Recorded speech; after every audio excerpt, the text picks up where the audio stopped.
How to get rid of leaf miners. Leaf miner is a catch-all term for fly, moth and beetle larvae that feed inside of plant leaves, leaving winding tunnels or large blotches in their wake. Although you'll likely never see the tiny adult insects, the females insert their eggs inside of plant leaves in the spring, and the hatched larvae grow and feed within the leaf tissue. Leaf miner feeding activity creates mines of dead, dry plant tissue. The result is primarily a cosmetic issue on ornamental plants, but leaf miners can destroy crops you grow for edible greens. Various chemical and non-chemical control methods can help you get rid of leaf miners.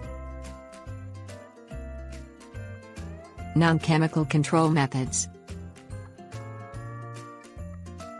Leaf miners feed on a wide range of plants, including various weeds. Keep your lawn and garden weed-free to reduce the number of potential food sources for them. Covering the ground around plants with black plastic mulch keeps the larvae from burrowing beneath the soil.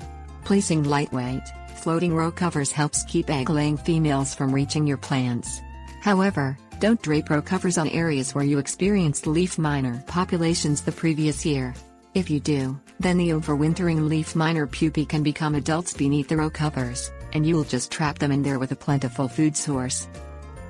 When you spot mines developing on ornamental plant leaves, simply press the affected area between your fingers to eliminate the pest. If the leaf miners infest garden plants with edible leaves, such as any cole crops, pick off the affected foliage and toss it into a covered trash bin. Don't just drop the foliage on the ground or the larvae will likely return to feed on your plants. Spinosad treatments. Using spinosad to treat the adult insects is a low-impact option for reducing leaf miner populations. Spinosad is made from a microorganism that naturally occurs in soils. Some spinosad products come in easy-to-use, ready-to-spray formulations. Simply shake the bottle, connect the sprayer to your garden hose and turn on the water. Apply uniform coverage over the entire treatment area, taking care to completely cover the foliage, including the tops and undersides of leaves.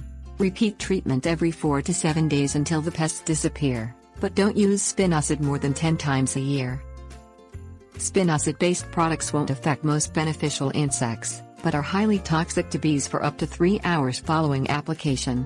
Reduce the risk of harming the pollinators by spraying in the late evening or early morning hours when the bees aren't active. Avoid spraying blooming and nectar-producing plants. Permethrin Sprays. Permethrin is a broad-spectrum insecticide that has long-lasting effects, but the chemicals will kill off the beneficial insects along with the leaf miner pests. In order to be effective, you must time your first permethrin spray with egg laying, typically just after the leaves start expanding in the spring. Carefully follow the instructions on the manufacturer's label. One product recommends mixing 2 fluid ounces of product with every 4 gallons of water when spraying fruits and vegetables, but just 1 fluid ounce for every 4 gallons of water when treating ornamental trees and shrubs. Use a small garden sprayer to cover the foliage to the point of runoff, making sure you cover the undersides of leaves. Repeat treatment every 4 to 8 days until you achieve control. Avoid spraying open flowers with permethrin or the petals might turn brown. Leaf burning sometimes occurs on sensitive ornamentals. If worried, test the spray on a small, inconspicuous section of foliage and wait a few days to check for injury. If no damage occurs, spray the entire plant.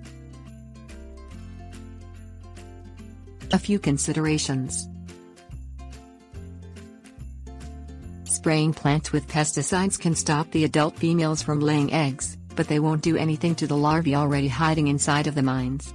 If you spot numerous long or big mines on your leaves, then the leaf miners have likely already finished developing and there's no point in spraying. Use non-chemical control methods instead. Even the most natural insecticide can cause irritation on contact.